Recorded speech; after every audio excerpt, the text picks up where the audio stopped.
What's next? This is a question we're all having to ask and answer more frequently. I'm Jenny Blake, your host of the Pivot Podcast and author of Pivot, The Only Move That Matters Is Your Next One. For show notes from this episode, visit pivotmethod.com/podcast. If change is the only constant, then let's get better at it. Here we go.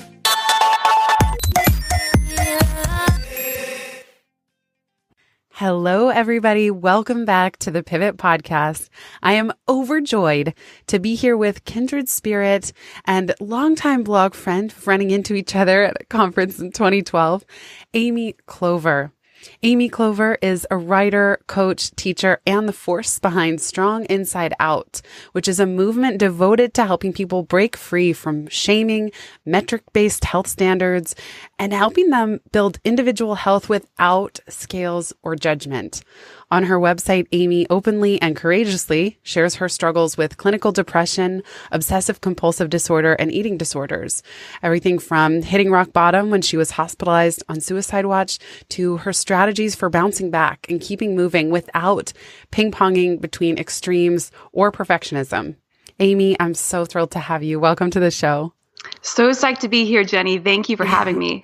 We were already talking before hitting record and just so much good stuff bouncing back and forth. I really love what you're doing, and there are so many places we could start. I know. I feel like we already did start before it even began. We're just so jazzed. So I definitely want to get to your story of what sparked Inside Out and even how you brought yourself back from that rock bottom of being on suicide watch. But first, I think it's really interesting. You've recently pivoted the entire scope of your work within the last year. So let's start there and dive in. Tell us about this recent shift that you've made in your business. Sure. So I think to start with, I should probably tell you about what my business was beforehand. Is that cool? Yeah, please. Cool. All right. So my business beforehand, when I met you back in 2012, Strong Inside Out was basically I was a personal trainer at the time. I was talking about fitness, but I was also kind of like a little bit hesitantly just talking about my depression and then talking about like my anxiety and being like, and it's also helped me with these things. But anyways, back to working out, blah, blah, blah. And then in 2013, I was finally like, F it. I'm just going to be open with all of this stuff that I talk about. And I actually launched a campaign to raise $18,000 on Indiegogo to do a 30-city tour across the U.S. and Canada to celebrate the 30th birthday I almost didn't have due to a hospitalization on suicide watch, like you already mentioned, to raise money for suicide prevention through the boot camps that I would teach in these 30 cities. And that's what really kicked Strong Inside Out off. It really got my name out there as far as a place to come for people who were interested in using fitness to help with their depression, help with their anxiety. But what I found as that kept going beyond 2013 was that I was being pulled in several different directions. I was being pulled in this fitness direction, and then I was being pulled in this mental health direction, but I'm not a mental health professional, so it was difficult to talk about those things or help people with those things without just making all of the disclaimers and always referring people out to other mental health professionals. And then in 2015, I realized I hadn't healed everything. I mean, surprise, we never really do heal everything, I guess. But in 2015, I actually went back into treatment for my eating disorder because it had resurged up and was really taking over a lot of my life.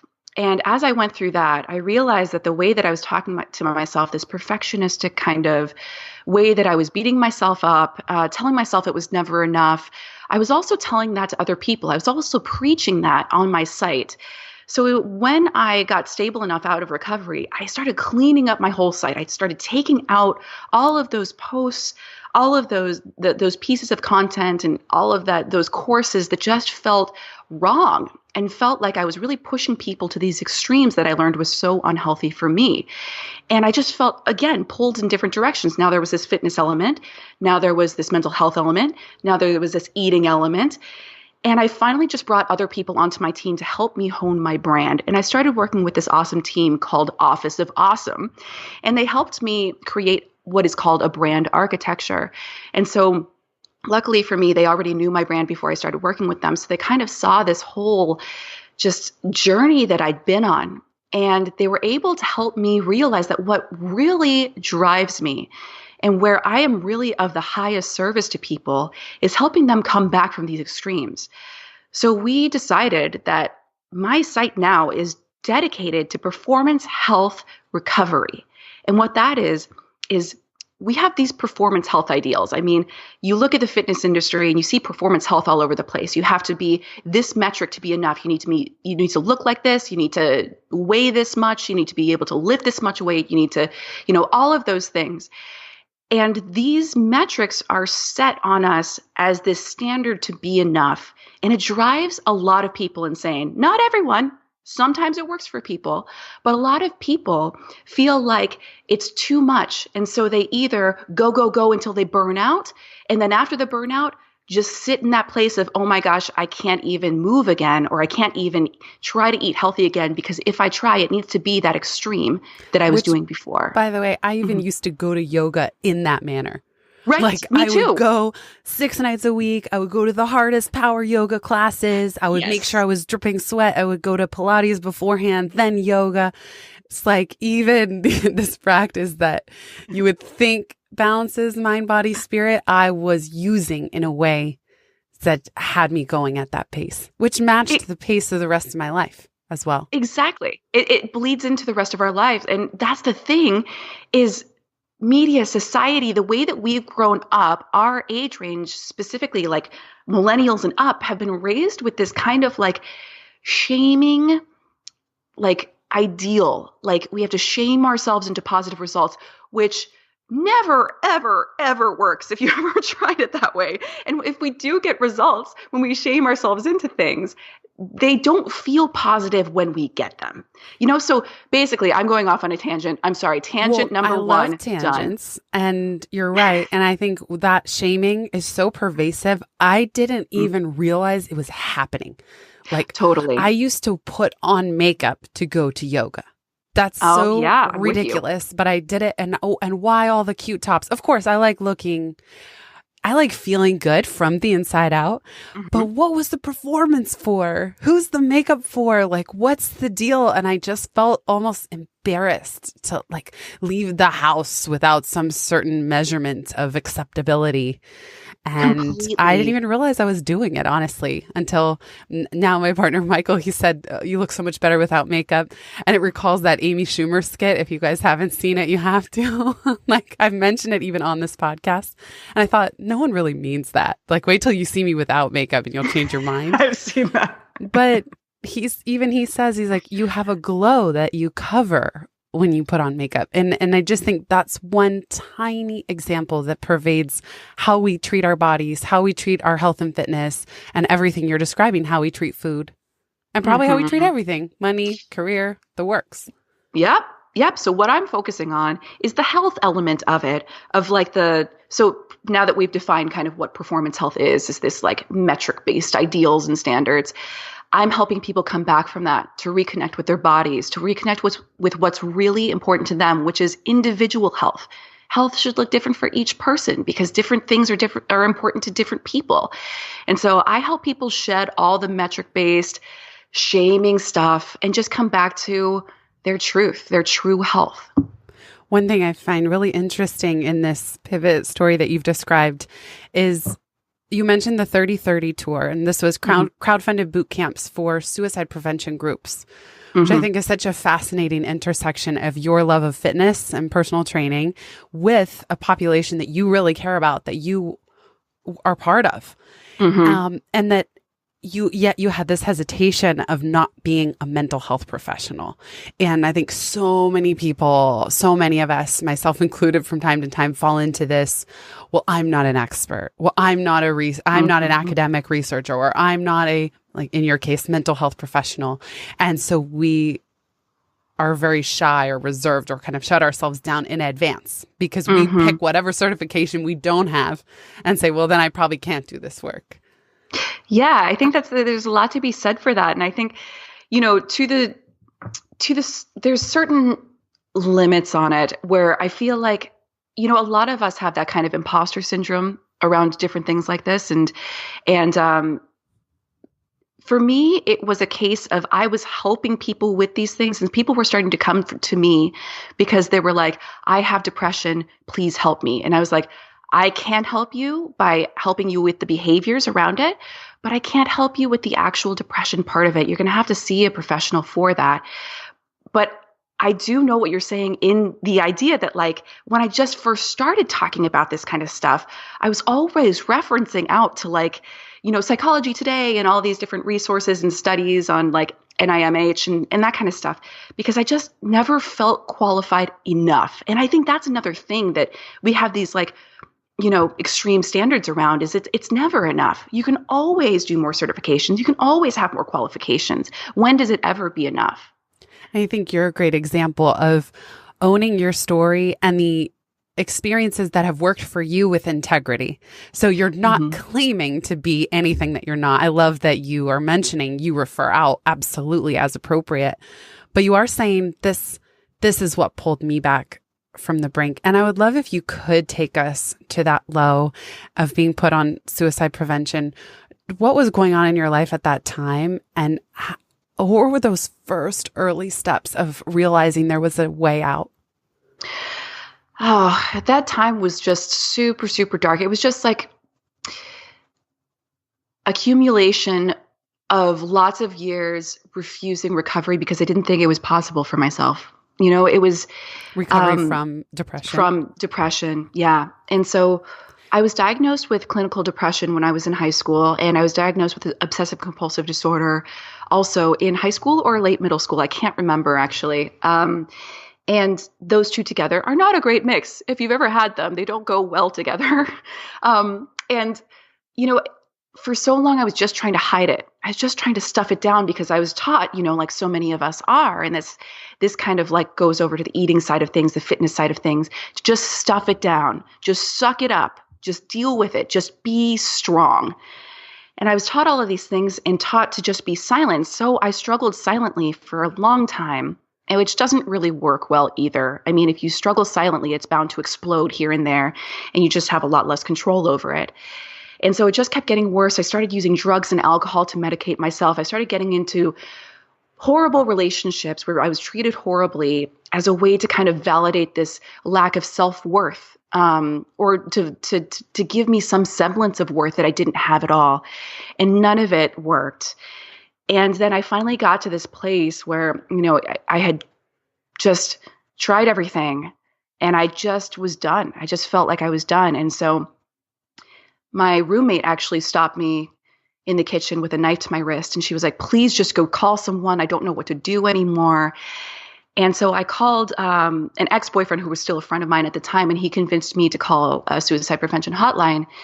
And they talked me down and said, if you don't feel better in the morning, just go to bed right now. And if you don't feel better in the morning, go to the ER. And, I didn't know really at that time, I wasn't really thinking straight. I mean, obviously I wasn't thinking straight. I didn't know what would happen if I went to the ER, but I did go to the ER the next morning because I still felt like I just didn't want to be here anymore. And they put me in the hospital against my will on suicide watch, in a psych ward. I've never been so angry in my entire life. I did have a bit of a problem with authority. We should just get that on the table. I mean, it's amazing that you got yourself there. That like something, what was the piece in you that took you there? Because I could see especially if you had an issue with authority, you'd be like, there's no way I'm going to go have all those doctors tell me what to do. I had no idea it wasn't in my mind that could even be a result. And I think, honestly, it was spirit sent because I don't know what else brought me there. It's just, I was just so lost. I just didn't know what to do anymore. I felt like I wasn't even taking my own actions. I was just in this haze of lost, And what happened once you checked yourself in? Well, so I was checked in, unfortunately for me at the time, but it was probably the best thing that could have ever happened to me because it was a wake-up call. So what happened was I was in that hospital against my will, and I just realized in there, I was like, I've never been so angry. This is a true just loss of control. I'd never felt so out of control. They control when you eat. They control what meds you take. You don't have any say in that. They control where you're at a certain time, when you go to bed, all of those things. You just don't have control in places like that. And it made me realize that I had choices before I got there that I had never even known I'd had. I had these choices to maybe try to act differently, maybe try to get better. I'd always just accepted that my depression, my OCD was a life sentence, because that's how I was taught to accept it, that there was, it was lifelong. You could never do anything about it. You just needed to medicate and shut up about it. And so that's what I'd always done. But then when I was in that hospital, I started questioning that. And that questioning that followed me as I left that hospital. And I tried all these different things to try to feel better. And I kept trying and failing and trying and failing. But the difference was this time I just kept getting back up.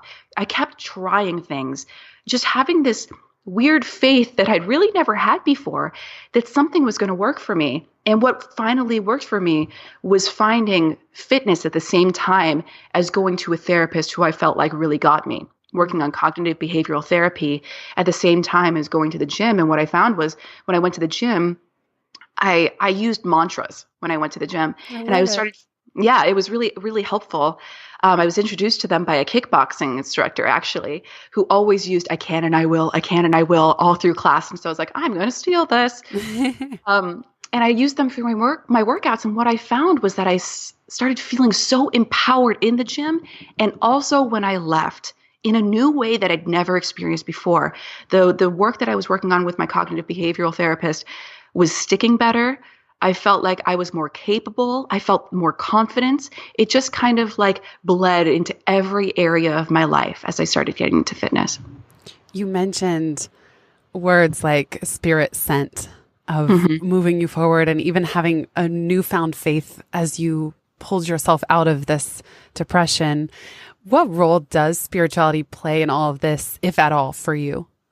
Oh, yeah. I think it was around that time when I started choosing to believe that everything happens for a reason. And it was around that time I got released from the hospital. Everything has to happen for a reason. I believed it because I had to believe it. It was the only thing that was helping me cope with all of these horrible things that had happened to me. This kind of like hand I'd been dealt with life. I had to believe that everything happened for a reason. And because I chose to believe that, things started to reveal themselves to me. Answers started to reveal themselves for me, like things on the other side, like realizations that the good things that were happening in my life were happening only because the bad things had happened and laid the path for these good things to come to me. So now I am quite a spiritual person, but I haven't always been. I grew up in an atheist family. I grew up with, a scientist and software engineer as my parents, which was amazing. But I didn't ever have any semblance of faith. And I kind of wish that I did, because I think that if I had grown up with knowing that everything happens for a reason, or believing some kind of semblance of faith, that you're not just alone here in the world, I think I might have been able to cope a bit better with my depression and anxiety, for sure. Mm-hmm.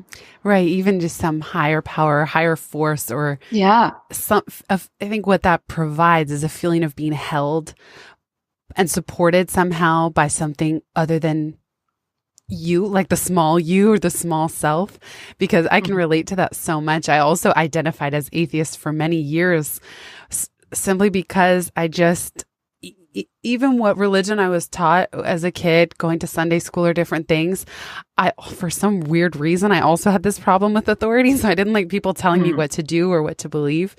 But what ended up happening was that in my 20s, similar to you, I felt so exhausted, and just life was so exhausting and hard. And when things stopped working and I couldn't control everything, or I was burning out, or my perfectionism, just like you, when those things weren't working, it's like there was nowhere else to turn. And I just couldn't live like that anymore. It was this most exhausting, depressing way to live. And that was the shift for me. Yeah. Sorry, I didn't mean to interrupt you. Go ahead. I find a lot of the time when it's that rock bottom that really brings people to that understanding that that opening up to a belief that there might be something else out there that we just don't fully understand. And, and I think there is a stigma right now around the word God. And so spirituality, that term spirituality is so closely connected with God. I think, people have immediately this thought in mind of what God is for that person when they hear that word. And for me, that scared me because God was a bad word growing up in my house, to be honest. My house was anti-established religion. And so I was like, oh, okay, I can't even open up to that. Like opening up to that would make me a stupid person. And then it took me a long time out of my house to realize that's not actually stupidity. It's actually a source of strength for me now to believe in spirituality. And I don't necessarily call my higher power God, but, call it whatever you want, whatever works for you. Right. But, it's, I think that the willingness to believe in something other than us is, in fact, kind of like a rebellion for me anyways, or like this personal revolution to set my own beliefs and not, like you were saying, not be dictated what I'm supposed to believe. That kind of anti-authority kind of punk rock spirituality, if you will. I also remember during my lows, I started to think, okay, just like you, everything that happens is for my highest growth and evolution. Mm-hmm. And also everything happens for a reason. And I remember I have the atheist choir in my mind that when I say everything happens for a reason, and I believe it does. Now I would say this is my belief. But I have the choir in my mind like, ugh, that's so Pollyanna. Mm-hmm. But the thing is, whether it's true or not, objectively speaking, and who can say, I feel so much better when I ascribe to this, when I look at, as you said, every up and down as perfectly timed, perfectly organized with the perfect cast of characters, all for my highest growth and awareness and contribution. And almost daily, I give a surrender prayer of, show me how to serve. Show me how to serve. What can I do? And it's not connected to an organized religion, I would say, though I'm very respectful of many different ones. Mm-hmm. But it's almost like, to my former skeptical rationalist self, it's like it almost doesn't matter if you can prove that it's true, because I live better. I have a higher vibration. I have better energy, more love when I believe those things. So why not live that way if the jury's out anyway? Completely. It's all about how you feel, what your personal experience is, because this is what I call mental optics. And I'm actually creating a course on this. I'll tell you about that later. But it's all about mental optics. The world, our reality is created by the way we perceive our world and the world around us and who we are and who we label other people to be. And if we say everything's random, everything just happens, like for me, and Jenny, I don't know if you're like this too, but some of the things that you told me lead me to believe that maybe you are, sometimes need a semblance of control. And so me have a control problem? What? No. In the past, it sounds like you come a long way since. So I'm not saying you're like that now. Just quick time out. I realized I had a relationship coaching session. I'm like, why do I have so much fear around relationships? My career, I feel so relaxed. And she's like, because it involves another person that you have no control over. And I was like, damn it.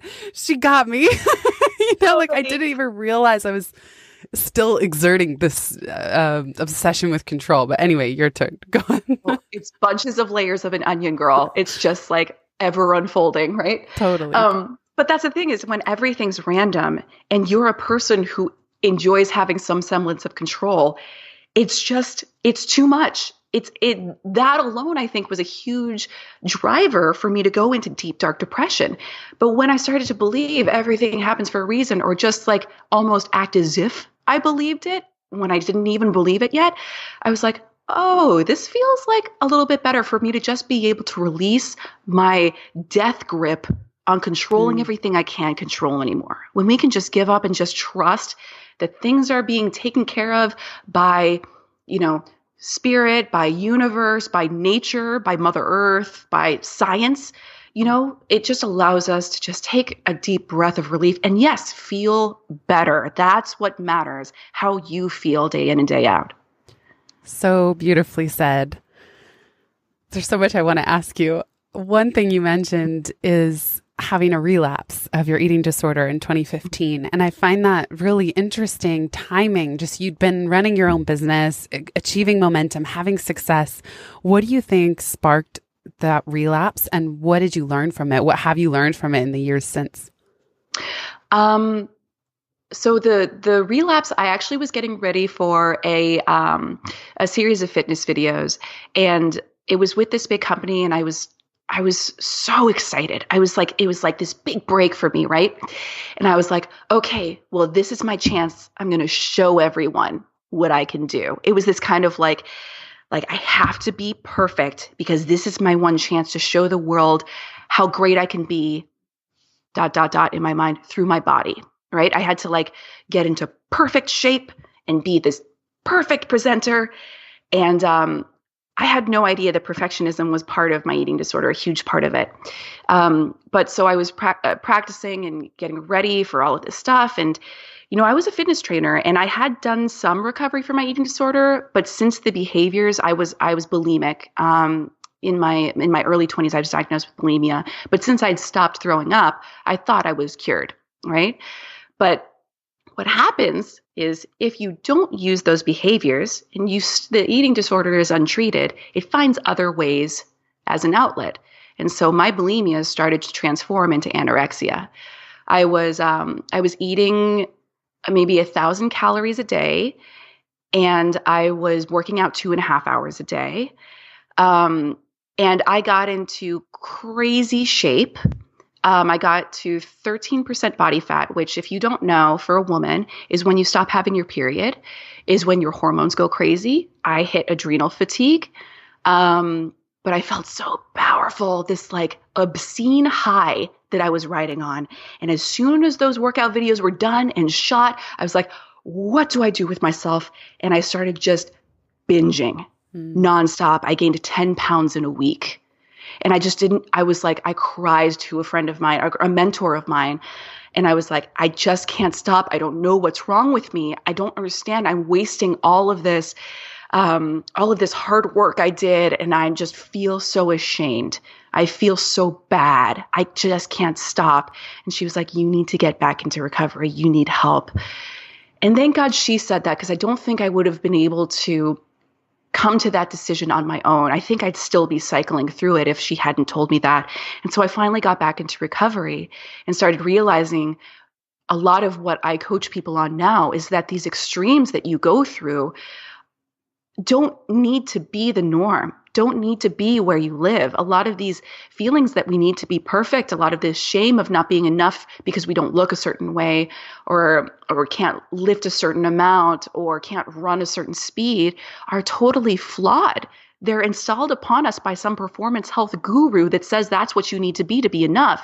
But we already know I have a problem with authority. I just never seen those people as the authority problem before. Mm-hmm. You know what I mean? So that's kind of how I got back into it. Yeah. And isn't it? It's so powerful what you're saying, just associating the perfectionism with the eating disorder. I mean, it can connect to so many things. Mm-hmm. And then how, and I've heard you talk about this where some of these things, there's even a perfectionism that can come in recovery. Totally. Like, okay, well, I'll never relapse again and I'm healed. You just Yes. want to close the book and just declare it done. And I'll notice myself falling into this tendency where it's like anything short of total enlightenment and I'm failing. Mm-hmm. It's like, I'm also at the same time, one of my mindset is I'm open to nonlinear breakthroughs. So I try not to tell myself the story that, this is going to be a slog. You're going like you were told when you were young, this is going to be with you the rest of your life. Like you use such a powerful phrase of a life sentence. Mm-hmm. And so I think it's interesting how you strike that balance between not seeing it as a life sentence and yet having that compassion with yourself that you can't apply perfectionism even to healing. Like that's not going to work. Totally. It happens all the time with the people that I coach. I'm like, you can't be perfectionist about healing your perfectionism. Like it's just not going to work that way. Right. Yeah, but you're so right there. Yeah. I heard you on a podcast called Two Wolves, which I love because this is one of my favorite parables and I share it in Pivot. So for those uninitiated, there's a story where the grandfather says to his grandson, we have two wolves inside of us, love and joy, or fear and hate. And the grandson says, well, which one lives? And the grandfather replies, the one you feed. So, and the wolves are fighting. So there, I left that piece out. I really loved your response when you were talking about this with the host, because it's very tempting to say, well, then don't feed the one that's fear-based and, causes problems. But your answer was but be careful because you can't ignore it completely. And if you try to ignore it, that wolf gets very, very hungry. Yes. And he's going to come back out with a vengeance. Can you share more about how you see this metaphor in this story as it relates to physical, mental, spiritual well-being, and even the struggles that we often have within us? Yeah, definitely. That was one of my favorite interviews that I've done, actually. That was a great one. And I love that parable too. It's such a great one. But the thing is, we already talked about extremes. And if we go to one extreme or the other, it's still on either sides of this extreme spectrum. And extremes are just not great for our psyches or for our behaviors. Because what extremes lead to is extreme actions. So extreme actions are going to lead us either to burnout or to not doing anything at all in most health cases. And extreme thoughts are going to lead us to holding ourselves to perfectionistic standards, never thinking we're going to be enough, a lot of shame. Or, it could even go to the side of like narcissism. But as far as like health goes, it's really important to acknowledge those dark sides of us so that fear-based wolf, we'll say, is going to get, if that fear-based wolf becomes a starving wolf, you don't want to be around a starving wolf. And also, your love-based wolf is over here super stuffed and can't protect you from starving wolf, right?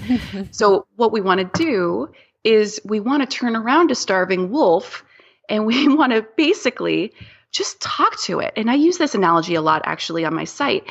The monster that comes into your head and is like, you're never going to be good enough. That voice that's just like, this isn't enough. You're not, thin enough. You're not fast enough. You're not eating well enough and that kind of stuff. When we push it away and say, no, I can't think those thoughts. I can't think that stuff. I got to run away from it. I got to do something else. That voice is just going to stay there and fester and get stronger and bigger. But when we turn around to that voice or to starving wolf and just say, I see you. Like, what do you really want? Like, why are you saying these things? What we do when we investigate that starving wolf's voice is we actually get to what we're really lacking, what we feel like we really need under that, all of that fear and stuff like that. And for me, let's use just an example for me is, I have that never enough voice in my head. So let's use an example from when I was in my eating disorder of, you're not in shape enough. You're not thin enough. If I turned around to that voice and said, like, what's really going on under there, and really took the time to listen, that starving wolf voice would have been able to tell me, you feel like you have to show people you're enough because you don't believe it for yourself. Like that's a belief that you have within yourself that you have to show it to other people because that's what you were taught, And so we have to give both attention. But yeah, we do want to give a little bit more attention to the love-based wolf, but we can give a lot of that love to starvation-based wolf. Does that make sense? Am I going way overboard with metaphor? Not at all. I absolutely love it. And I talk to myself in many similar ways of all my various parts. It's what it's bringing up, especially around working out, is I think there's a third, like a tough love wolf that I even have a hard time discerning, where sometimes tough love wolf will be like, man, you're getting lazy, like you're just having inertia is setting in. And if I haven't worked out in a certain number of days, tough love wolf starts barking. But it's very hard for me to distinguish when, and there's a lot in the, like, I say more men, but certainly some women where it's like, how do you get more disciplined? Be disciplined. It's just like, it's really fierce about like, well, you don't have to want to work out. You need to just decide. where do you fall with this voice in us that ostensibly seems helpful? Like, yeah, if we just felt like working out or not, maybe we wouldn't ever do it, and that wouldn't be a good thing. But sometimes it's not helpful. Or how do we know when it's helpful or not, especially around working out? I'm so glad you asked, Jenny, because this is something that comes up a lot for my clients and a lot of people who come over to Strong Inside Out. It's, when you first start working out, you're probably not going to want to work out a lot because it feels hard. Your body is like, this sucks. Like, it's really hard to move it this way and to push myself a little bit. What I always like to ask myself when I'm feeling that tough love voice of just like, suck it up and go do it kind of voice, is I like to ask myself, okay, and this is in actually one of my upcoming courses as well, is does this feel loving or punishing to go work out right now? Because if you're punishing yourself, that's something you want to just maybe inject a little bit of self-love into, be a little gentle with yourself. But if it feels like loving, if you know your body's going to benefit from this, I always say, try to make a deal with yourself. If you're feeling that kind of tough love, maybe it's not time for a class. Maybe it's time to just work out on your own a little bit, commit to 10 minutes only. And if at that 10-minute mark, you still feel like you want to go home, let yourself go home. In the beginning, especially, it's important to stay connected to your body as you start to work out, because your body is going to be your best gauge as to what kind of movement you're going to love and stick with, and what kind of movement is going to drive you away from working out ever again. So really getting in touch with your body, asking yourself, is this loving or is it punishing for me to go to the gym? And if it is punishing, what do you really need? What can really fill that thing that's driving you to want to go to the gym and punish yourself? What does it really need? Asking yourself that. I love that distinction. And I'll also highlight, I really love that you describe it as movement. So I hear you even moving away from language like working out, which just sounds hard. Thanks for noticing. Like work. Yeah, so movement. And that's a shift I've tried to make for myself as well, where I actually inquire for the first time probably ever in my life, what movement feels good? What would be joyful? What would be fun? Like not just what's going to get XYZ results. Yeah. Totally. I know you also prescribe different approaches for depression versus clients, let's say, that come to you with anxiety or stress. Can you speak to that briefly? Yeah, sure. And, this has actually been part of the pivot in my brand as well. I used to just go on science and research and be like, okay, so stressed out people need to do this kind of program and depressed people need to do this kind of program. But what I was doing was I was a performance health guru in that place, because I was saying, this is a category, this is a category, this is what you need to do, right?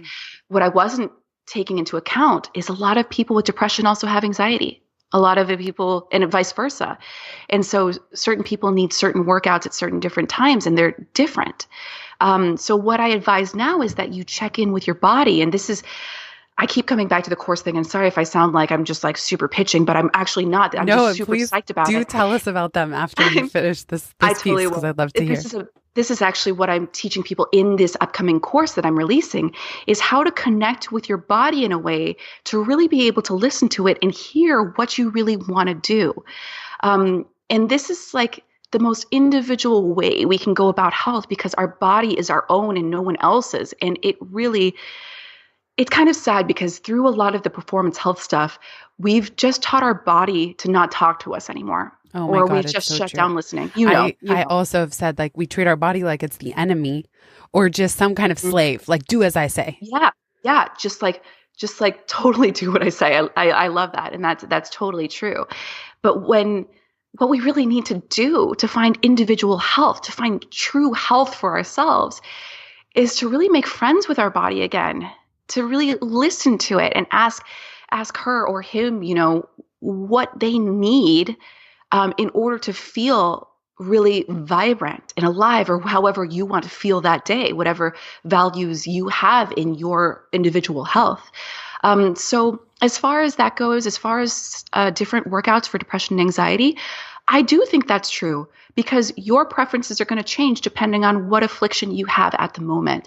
So just checking in with your body and asking her, him, what she or he wants is going to be the most important thing you could do. I'm so glad you said that. Even after I asked the question, I'm like, oh, but you just said this connection to your body. And I love that you highlight that. And then when you were talking about, how we talk to our body, I started to think of mine as like the most adorable dog, like truly man or woman's best friend. Like it would be my job to walk it every day, to feed it regular intervals. It doesn't need more than that, to play with this amazing friendly dog, like that way of looking at my body was new for me. I used to even call it like a well-oiled machine. And I do try to treat it like that as well, like only the highest. Feed it the highest, whether it's what I'm reading, what I'm eating, how I'm sleeping. But the dog metaphor has somehow worked really well for me because I love dogs so much and they just love us back. They just need a little care. They can't necessarily, if they're living in domestically, fend for themselves altogether, but they're certainly not the enemy. They're the friend. They're the signal. They're the teacher. They have so much wisdom we have contained in our bodies. Yeah. I used to spend so much time angry at my body because she wouldn't be the shape or size that I wanted her to be. And now I feel so bad. Like I'm constantly apologizing to her for that because it's like she's always she kept me alive this whole time. Yeah. Like, isn't that a freaking miracle? Like, it's totally amazing. Like Absolutely. She supports me through so much. Amy, I could talk to you all day long. Unfortunately, we're out of time. So can you please, I always like to leave listeners with one small next step, which I know is a big part of your philosophy as well. And then please tell us where to find you and learn more about your courses as well. Sure. So I guess the next step, would be the most basic of steps. If you're not used to connecting into your body, start with just putting your hands either on your belly or your heart, or one hand on your belly, one hand on your heart. And hey, stick with me if this sounds woo. I know it sounds woo, but just give it a shot and see what you feel. And just take deep breaths into those spots, feeling that warmth from your hands into your body, and just see if anything comes up. I think that would be absolute first step as far as connecting into your body. And as far as where you can find me, I'm online all the time, probably too much. You can find me over at stronginsideout.com. That's where I live. And I'm also on Instagram, Facebook, and Twitter at stronginsideout. And you can find out all about my upcoming courses. They're not released yet, but I have one course called Mental Optics and one big course about everything we talked about, including body connection and things like that, that you'll be able to find about by signing up for emails on my website and even get a few free goodies as well. Awesome. Amy, thank you so much for doing this work and for being so open and authentic and vulnerable in sharing your ongoing story, not just this perfect little capsule moment in time, but what's actually real for you now and as you go forward. Thank you so much. Thank you for giving me a space to be real.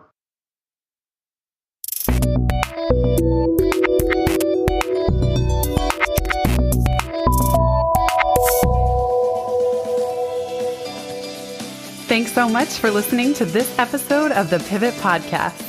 Make sure you don't miss an episode or my insider tips and templates by signing up for Pivot List, a curated twice monthly newsletter where I share the inside scoop on what I'm reading, watching, listening to, and the latest tools I'm geeking out on.